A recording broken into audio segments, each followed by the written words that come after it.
Hey everyone, my name is Ron Morehouse. I am a three-time alumni of the Salute Your Shorts Film Festival, and I'm so excited to be talking to Derrick Duan. It's Duane, right? Duan, but Duan, yeah. okay, yeah, sorry. Who is the director, animator, and you did the music for it as well, right? Yeah.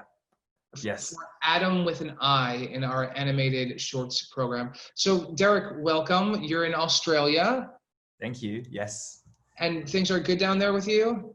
Yeah, it's sunny today. I'm happy. Yeah, just dealing with COVID. Hope everybody's safe wherever you're watching this. Yeah. Definitely. So let's just jump right in. So tell me, what was the inspiration for this? How did this all start out? Right. So Adam with an I was my second year film at the Victorian College of the Arts here in Melbourne. So every year, each student from the year level makes a film, and it's sort of like an individual work, so no group production or anything. And it was my second year sort of final production, and the inspiration came from around the summer 2017, 2018. So it was New Year's Eve. I was working in the city in Melbourne, near this river that was really famous for its fireworks. And as the clock approached 12 o'clock, I was the manager there by then. And I was like, yeah, everybody pack up. We'll go out for like 5 minutes. We'll watch the fireworks, everybody. And we'll come back later. And as I stood outside and watched the fireworks, I just had this idea of sharing what I was seeing at that moment with someone that was not there. And it was particularly related to like my relationship back then, which my ex-partner was over I think in Europe. So it was continents away in a different hemisphere. And back then we were like, quite close. We were communicating through phone and stuff every day, and I missed her. But I was like, hey, what if she could see those beautiful fireworks through my eyes as I'm watching it, even though she's like 12 hours behind or like whatever. But we could share the moment together, like somehow, like spiritually and whatever. And this inspiration just took root, and it just grew to this astronaut and girl on Earth kind of story. And yeah, it's just quite different from where it started, but I love your movies so much. I was just saying how I've seen it like 5 times now. It's so brilliant. And let's talk about the animation, because the animation is very specific. What was your inspiration for that? Talk a little bit about that whole aspect of it. Well, so I consider myself like a 2D animator, but on top of that, I would love to experiment more with the medium. And I truly believe animation is whatever you make moving, or even not that. I'm really drawn to like the fine arts aspect of making imageries. And over the course of last year, I was really drawn to screen printing. I did screen printing as like a minor practice. On the side, I also learned about screen printing at uni as my elective. So I just thought that was like a terrific medium to work with. And I thought to myself, what if I make an animation that looks like screen printing? I mean, obviously I can't just hand print all the frames, because that would be like crazy. But I was like, yeah, what can I do to sort of blend technology, or like, digital medium such as like vector 2D with a look that I borrow from screen printing. So I fiddled around with After Effects and came up with a workflow that involves hand printing frames, scanning them, getting a texture to blend in with the drawings, and somehow turn them into like sort of a digital artifact of the screen printing. And yeah, that's the style, and I set the tone early on. So that basically dictated that I could only have limited color palettes, and things were like sort of a wiggle, like the edges were rough and imperfect. But I really loved that kind of aesthetic. So I love it. I love that kind of animation. It's so beautiful. So let me ask you. So when you're making an animated short, and you have the story first, like, do you start doing sketches first before you really script it out and really get detailed about what the story's about? I actually start with script. So and I know from what my friends say from uni, they all sort of start with storyboards, and that's like a very intuitive way to work with it. But I don't know, for me, it's always the writing. Like I always have to write first. And I like honestly, I don't like consider myself a great drawer, and I can't visually Oh my, communicate are you that kidding well. me? It was amazing. And when I just stopped you because literally when I watch a movie, there's so much, and just in all the different details, there's so much emotion and so much, I felt it really moved me. Thank So you. you're a great animator. Thank you. Yes. But yeah, so I had the drawing first, I mean, the writing first, then I sort of I gave that to a bunch of like my friends from screenwriting, and they're like, yeah, give me feedback, please. I then turned that into a series of storyboards, made an animatic, and yeah, on the side, I made a bunch of prints that sort of I was just exploring the look of the final image. So I would consider them as like concept art and whatever. But it was literally just me playing around with colors and ink and just animation tests and yeah, just. And how long does that take you in terms of like the whole production? Like from when you have the script, and Yes. then tell us just a little bit about the process after that. Like what did you do? So after the script, Yeah. well, I got assessed, and I sort of had a final draft, if you can call it. And then from there on, I went down different paths parallelly. So I went to look for voice actors, and I did storyboards, which was really important in terms of animation, obviously. And then those storyboards got turned into animatics, which was literally just me timing them out in Final Cut and adding effects and stuff. And then just the concept art I was talking about. So all three things happened at the same time over the course of 2 months, I would say. And then they all sort of came together, they all merged probably halfway through the year. And then I had a working copy of the animatic featuring voiceovers, some like samples of the music that I found on the internet that would inspire me later down the track. And also a few frames that's not just sketches, but like full blown out concept arts that was supposed to capture what the film was about. So it was about 7 minutes long, and it pretty much looks exactly like what this final film is, but it's like a really roughed out version. I can't believe you did that in 2 months. I mean, I can't even draw stick figures, so it would take Oh. me. I would never be able to do that. Really awesome. Can you talk about the two main characters, like your choice to have the woman only have eyes and no mouth and no kind of discernible features? Something. Talk about a little bit about that aspect of it.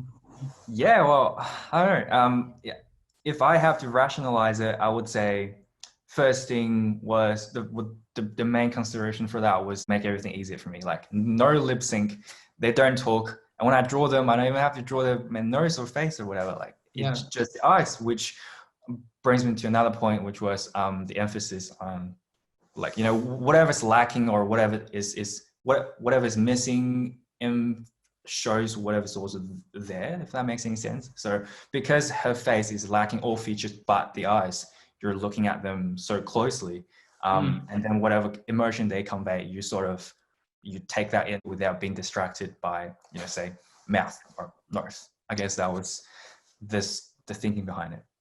That's great. And I see behind you. Are you working on something new? Is that like a palette behind you you're doing, or some new animated? No, this is just my room. That's my wallpaper. Oh, just your room. Okay, awesome. Yeah, that's just my wallpaper.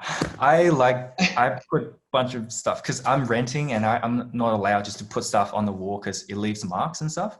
So I put this, I go live drawing, I have a bunch of stuff and I just stick on the wall so it acts as a wallpaper. So whatever I stick on there wouldn't leave a mark on the wall, if that makes sense. So I love it.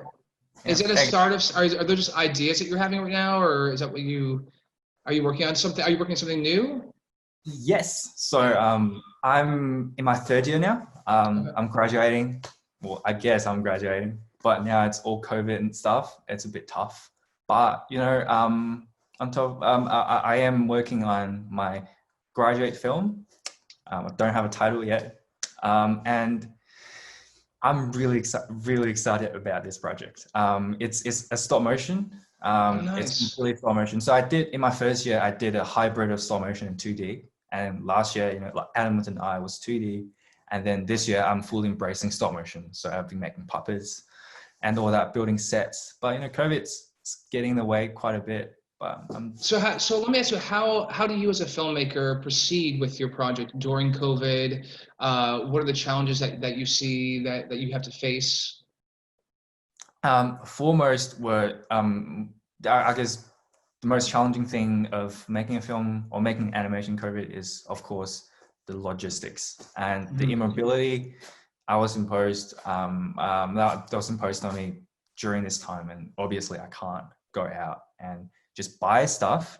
And it's really important for me to touch things. So when I source materials, I need to be there physically to touch the materials. And even though the dimensions might be right, if the texture is not, I just wouldn't bother buying it. And it's really important for me to be on the spot, talking to whoever was selling it to me, and just be like, hey, where did you source this? And what would people normally buy it for? And so that kind of questions. And now I can't really do that. And it's a bit Yeah. depressing, but Can you tell us a little bit about your thesis film? Anything about what it's about? yeah. So the upcoming film. Yes, yes. Cool. Well, it's about, oh, how can I sum it up? It's a bit more realistic, oh, like based in real life. So no planet and astronaut and stuff. And it's a bit of a personal story, but fictionalized. And it basically is a animation or a story about masculinity and the notion or the societal construction of masculinity, and especially talks about or sort of shows, at least in Australia, what's a common what's well, I guess the main character is a guy who has trouble expressing his emotions, and he has all those traits that people would um, described as toxic, Okay. and he doesn't see them that way, and he has this tremendous anger sort of stuck inside of him that makes him, I don't know, like hard to deal with people. And yeah, it's a story about a close partner of his trying to help him understand that and try to help him release those suppressed emotions and make him realize, hey, it's okay to cry, it's okay to let emotions out. That doesn't make you unmanly, that doesn't make you weak, it just makes you a person. And yeah, it's I guess it's a, it's a pretty powerful film. I love it. And that's something that we definitely need right now. And that conversation is much needed right now and everywhere. So that's wonderful. So just before we go, is there anything you want to tell us about the movie that happened? Any troubles that you had making it, or anything you want to share to our festival about the process? Of Adam with an I. Yeah, Adam with an I. Yeah. um Music, I guess. I took on the challenge of making music because I make music on the side, and I was like, hey, why not? I just make it myself. um So yeah, I was running out of the time of making the film because I only had so much time during the semester to do it, and then I had probably like 2 weeks left, and I had to make a score in that 2 weeks. So I just worked nonstop, and it was a bit depressing. So I stayed in this one little room with no window and just speaks blasting music at me all day long for like 2 weeks straight, just trying to get this sound and music mixing right. And it was like, looking back, it was crazy, but yeah, Like I a quite tortured enjoyed artist, yeah. That's all. I mean, you did. I mean, this movie is like it's such a example of your blistering talent. It's really, I mean, everything it. about it is so. It really is very impressive. I hope it. Where else can we see the movie? I know you're here at Salute Your Shorts. Are there other festivals that you're screening at? Tell us about what's happening with it. Yeah, so once it finishes its festival run, I will hopefully put it on Vimeo so everybody can just watch it. But right now it's going on touring around the world. It was doing pretty good locally in quite a few festivals here earlier this year. And then it's like now in Denmark, America, Poland, stuff like that. And once those blow over, probably around November, I just upload it online. And yeah, Gotcha. I can't wait to put it I online so people can see it. I'm definitely going to share it with people because I absolutely loved it. So and are you interested in doing any kind of live action movies as well? Is it another thing that you're want to look at? Absolutely, yes. I'm actually working on the side project. So as an animator, I make my own films. But on the side, I like do photographies, and I also work on sets for other people because I'm just really into multidisciplinary practice. So yeah, I'm actually making like a little short with a couple friends, and yeah, definitely it's an area I want to pursue more in the future. That's awesome. Well, it was so nice talking to you, Derek. Your Oh, you movie's too, Ross. Adam with an I, which everyone I'm sure has seen is going to praise it. Really looking forward to seeing what else you put out there. So thank you so much. Yeah, you too. Thank you.